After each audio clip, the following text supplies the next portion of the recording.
ఇలా మీరు రాజకీయం చేస్తున్నారు. ఎన్డీఎస్ఏ అని ఓ చిల్లర రాజకీయాన్ని పాల్పడుతున్నారు. ఎన్డీఎస్ఏ దేశం మొత్తం ఉంటుందా, ఒక కాళేశ్వరంకే ఉంటుందా?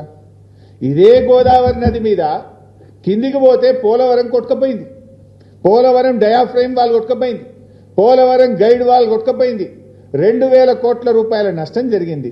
మరి ఎందుకో ఎన్డీఎస్ఏ పోదు? ఎన్డీఎస్ఏ కాళేశ్వరంకి వచ్చింది గోదావరి మీద, 2 పియర్లు గుంగితే వచ్చింది.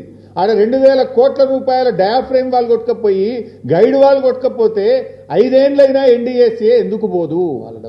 ఇక్కడనేమో 5 రోజులనే వస్తారు, 5 రోజులే ఇక్కడ వస్తారు. 5 ఏళ్ళైనా పోలవరంలో ఎన్డీఎస్ఏ పోదు.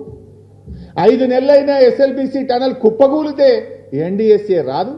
కిషన్ రెడ్డి పంపడు, ఎన్డీఎస్ఏ రాదు. ఎందుకు రాదు?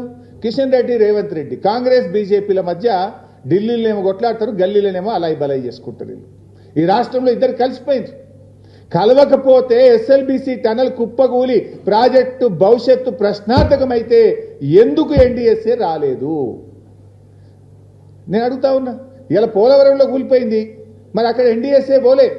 ప్రత్యామ్నాయ డిజైన్లు చేసిండ్రు, రిపేర్ స్టార్ట్ చేసిండ్రు. ఇప్పుడు కొత్త డయాఫ్రేమ్ వాళ్ళు కడుతూనే ఉన్నారు. మరి ఆడ కట్టినప్పుడు ఈడెందుకు కట్టరు?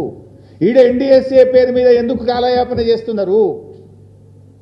అంటే పోలవరంకో నీతి, కాళేశ్వరంకో నీత, కాళేశ్వరంకో నీతి, ఎస్ఎల్బీసీ టనల్కు ఇంకొక నీత. ఇదంతా చిల్లర రాజకీయం చేస్తున్నారు. ఇలా ప్రజలకు కూడా అర్థమైపోయింది.